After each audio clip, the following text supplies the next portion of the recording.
بسم اللہ الرحمن الرحیم۔ السلام علیکم۔ میرا نام ڈاکٹر سید کاشف علی ہے۔ میری اسپیشلائزیشن فیملی میڈیسن ہے۔ میں کبیر والا میں گزشتہ 23 سال سے پریکٹس کر رہا ہوں، اور آج مجھے جو بات کرنا ہے وہ چند روز پہلے ہونے والی میرے ہاسپٹل میں ایک انفارچونیٹ ایکسپائری ہے بچے کی، جو پیشنٹ میرے پاس آیا ہے 25 اگست کو صبح 9:12 پر۔ تو میرا تقریباً 23 سال کا کریکٹر ہے، ایک آپ کے سامنے ہے۔ میری پریکٹس کا معیار اور جو فیسلٹیز میرا سیٹ اپ دے رہا ہے وہ سب آپ کے سامنے ہیں۔ تو یہ ایک انفارچونیٹ انسیڈنس ہوا ہے، تو اس کی تفصیلات یہ ہیں کہ یہ بچہ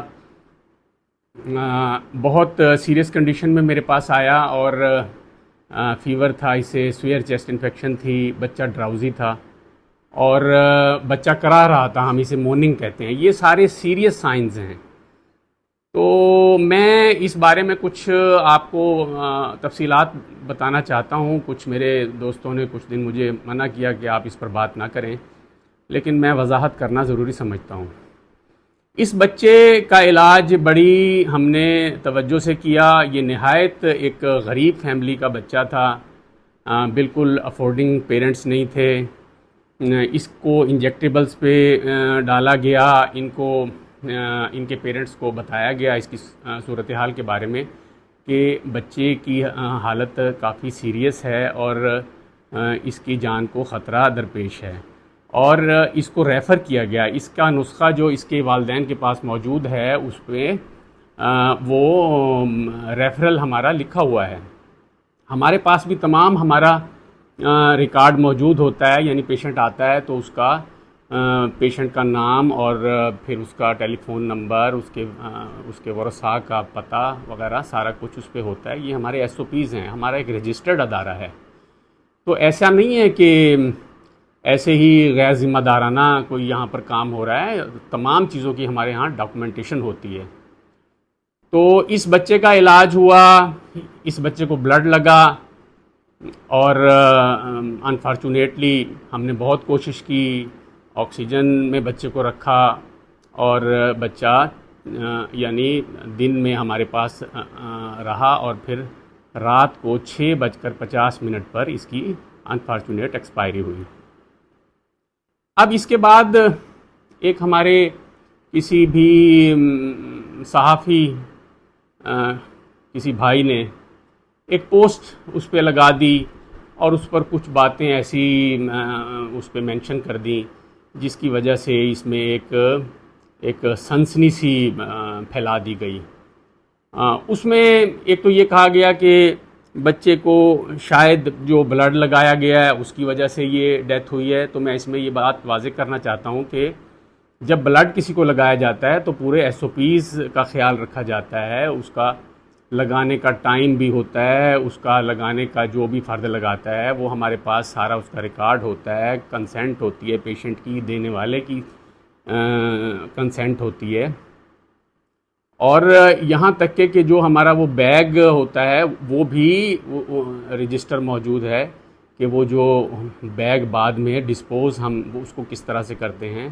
پھر ہمارا ریئیکشن کا ایک ہمارے پاس ڈاکومنٹیشن کا نظام موجود ہے، جب کوئی ریئیکشن ہوتا ہے تو ہم اس پر ڈاکومنٹ کرتے ہیں۔ تو اس بچے کو کوئی ریئیکشن نہیں ہوا، اور ریئیکشن کا تو سوال ہی پیدا نہیں ہوتا تھا، کیونکہ اس کے والد نے 4 ماہ پہلے آلموسٹ اس کو دیا ہے بلڈ، اور اسی کا ہم نے دوبارہ لیا ہے بلڈ۔ تو اگر کوئی ایسا ریئیکشن ہوتا تو یہ بات تو یہیں پر ہی ختم ہو جاتی ہے کہ وہ پہلے بھی وہی بلڈ اس کو لگ چکا ہے، اسی والد کا اس کو بلڈ لگ چکا ہے۔ دوسرا پھر اس میں یہ کہا گیا کہ بچے کو بخار میں لگا دیا گیا بلڈ۔ یہ کوئی ایسی بات نہیں ہے، بخار میں بلڈ لگا دیا گیا تو بخار کم کرنے کی ادویات ساتھ چل رہی ہوتی ہیں، تو ایسا یہ کچھ نہیں ہے کہ بخار میں ہم بلڈ نہیں لگا سکتے۔ تو وہ اس کی اینٹی بائیوٹکس چل رہی ہیں، بخار کم کرنے کی ادویات چل رہی ہیں، تو اس چیز کا خیال رکھا جاتا ہے۔ اس کے بعد ایک بات کہی گئی کہ جی ان سے زبردستی 10-15 ہزار روپے لے لیے گئے۔ بالکل الزام ہے یہ، 10-15 ہزار کوئی ایسی فگر نہیں ہے. میں نے اپنے وہاں اکاؤنٹ سے جو میرے مینیجر ہیں پتہ کیا ہے تو انہوں نے کہا یہ تقریباً اراؤنڈ 4000 شاید 4 سے بھی کم اس کی بنتی ہے. 3600-3700 کی پیمنٹس ہمارے پاس ہے. نہایت غریب بچہ تھا, بہت واجبی سے ہم نے چارجز لیے. ہمارے ویسے بھی زیادہ تر پیشنٹس جو ہوتے ہیں وہ بہت پور کمیونٹی سے آتے ہیں تو ہم اتنے چارجز نہیں لیتے, نہایت واجبی چارجز میں ہمیں کام کرنا ہوتا ہے. اچھا, اور پھر ایک بات یہ کی گئی کہ جی بچہ جب ایکسپائر ہو گیا نا تو ڈاکٹر اسے چھوڑ کر اور مفرور ہو گیا. تو یہ نہایت غیر ذمہ دارانہ بات ہے. آن ریکارڈ ساری چیزیں موجود ہیں. بچہ ایکسپائر ہوا 6:50 پر. میں خود CPR کر رہا ہوں. میں نے اس کو پوری کوشش کی, اس کی ساری فیملی, کیونکہ یہاں پہ کلچر ہے کہنے کے باوجود وہ پیرنٹس جو ہیں وہ نہیں جاتے. وہ تمام کے تمام میرے ارد گرد موجود تھے. میں ان کو منع کر رہا تھا بھی آپ پلیز باہر چلے جائیں, کوئی اور یعنی کسی کا کوئی انزائٹی کا کوئی ایسا مسئلہ نہ بنے. میں خود اس کا CPR کر رہا تھا اور اس کی ہم نے پوری کوشش کی, اپنے اس کو لیا. وہ منع کرتے رہے کہ آپ یہ CPR نہ کریں جی, بس ہمیں پتہ ہے جی, اور یہ آؤٹ کم کا کیونکہ انہیں پہلے سے اندازہ تھا. لیکن ہم نے اس کو ہم نے کہا جی ہمیں اپنا پورا ٹائم لینے دیں, ہمیں کوشش کرنے دیں. تو پوری کوشش کی گئی لیکن انفارچونیٹلی بچے کو ہم نہیں بچا سکے. تو یہ ہمارے کام کا حصہ ہے. ہم ایسے 10 پیشنٹس پہ کام کرتے ہیں تو 9 ہم بچا لیتے ہیں, پروردگار کرم کرتا ہے اپنا.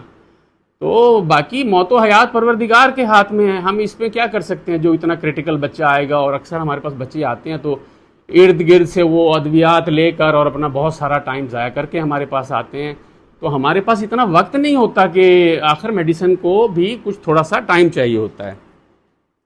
اچھا, اس کے بعد میں اپنے سیٹ اپ میں موجود رہا. وہ لوگ, بچہ ایکسپائر ہوا, ان کو ڈیتھ ڈکلیئر میں نے خود کی. پھر وہ لوگ بیٹھے رہے وہاں پر, کسی نے کوئی ہنگامہ نہیں کیا, کسی نے کوئی احتجاج نہیں کیا.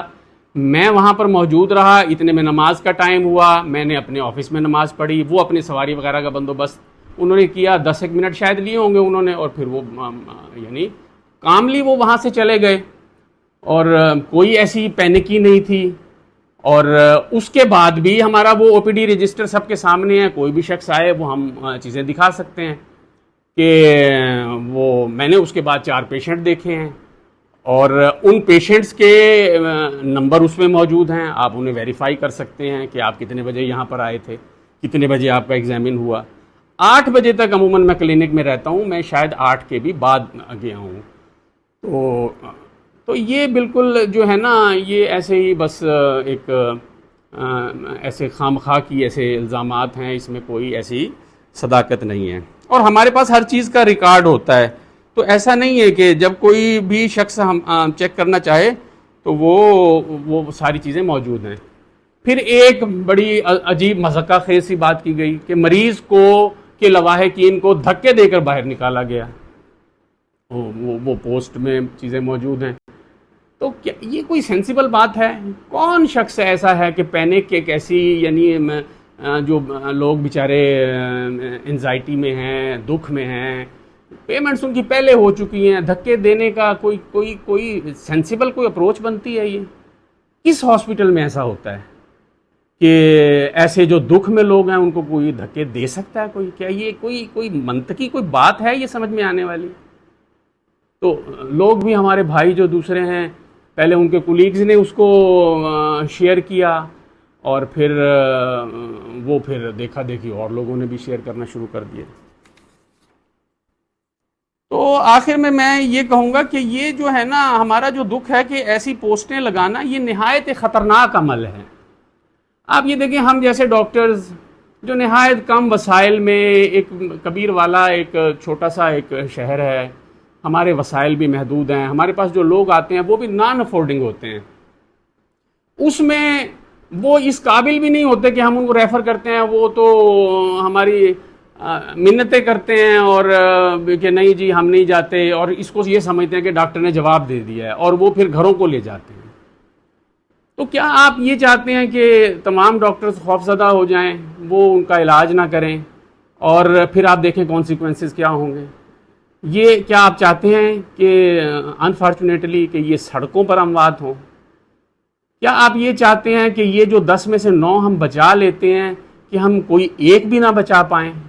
ڈاکٹرز خوف زدہ ہو جائیں گے، اور ہو رہی ہے یہ صورتحال. ڈاکٹرز جو ہے وہ اون ہی نہیں کرتے پیشنٹ کو، اور اکثر مریضوں کو ریفر کرنے کے لیے بھی کچھ نہ کچھ ابتدائی سپورٹ دینا ہوتی ہے تاکہ وہ اس قابل تو ہوں کہ اب یہاں سے ملتان بھیجا جائے، 1 گھنٹے کی ٹریولنگ ہے، کہ اس قابل تو ہو کہ وہ ملتان تک سروائیو کرے. تو کیا کوئی یہ کر پائے گا یہ کام؟ اور کون یہ رسک لے گا کہ اس کے بعد اگر ایسی پوسٹیں لگیں گی اور پھر اس کو یعنی وہ لاکھوں لوگ دیکھیں گے، پھر وہ یعنی کس کس کو جواب دے؟ اور پھر لوگ اسے بھی ایک بہت فیئر سمجھتے ہیں کہ شاید مجھے اب لوگوں نے منع کیا جی کہ آپ آئیں گے، اب یہ بات ختم ہو گئی ہے، اور یہ آپ بات کریں گے تو بات بڑھے گی. لیکن ارد گرد سوالات لوگ، اب ہم جا رہے ہیں جی، کوئی کسی طرح پوچھ رہا ہے، کوئی کسی طرح پوچھ رہا ہے. تو یہ سوشل میڈیا کا نا بڑا نیگیٹو رول ہے. ایسا پلیز ایسا نہیں ہونا چاہیے. اب کچھ چیزیں میں آپ کو شیئر کرتا ہوں کہ پروردگار قرآن پاک میں یہ فرما رہا ہے کہ ایک انسان کا قتل گویا پوری انسانیت کا قتل ہے. آپ دیکھیں اگر یہ 10 کے 10 افراد اگر آپ اس طرح کے حالات پیدا کریں گے تو کیا یہ جانیں تلف کرنے کے مترادف نہیں ہیں؟ تو کس طرح کا یہ عمل ہو رہا ہے؟ کیا آپ خدا کو جواب دے سکیں گے اس بات کا کہ اگر ڈاکٹر خوف زدہ ہو جاتے ہیں اور یہ جو 9 ہم بچا پاتے ہیں یہ سب ایکسپائریز ہو جائیں؟ اللہ نہ کرے.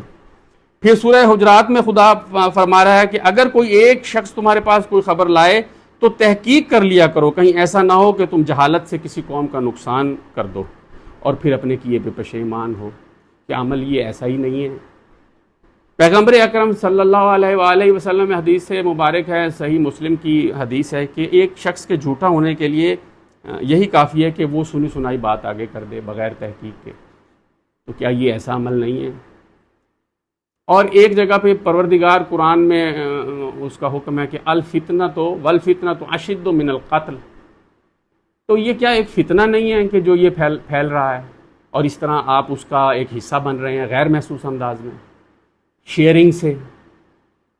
تو پلیز اس پہ سوچیں یہ کتنا خطرناک عمل ہے جو آپ کر رہے ہیں، اور ایک ایسے ہی بس آپ سمجھ رہے ہیں کہ شاید اس کا کوئی اس کے اثرات نہیں ہوں گے. اس کے نہایت خطرناک اثرات ہوں گے، اور خاص کر پاکستان جیسے پسماندہ ایک ہمارے ملک میں جہاں پر اتنے مسائل ہیں کہ فیسلٹیز نہیں ہیں اس طرح کی کہ ہر ایک غریب تک اس کی رسائی ہو.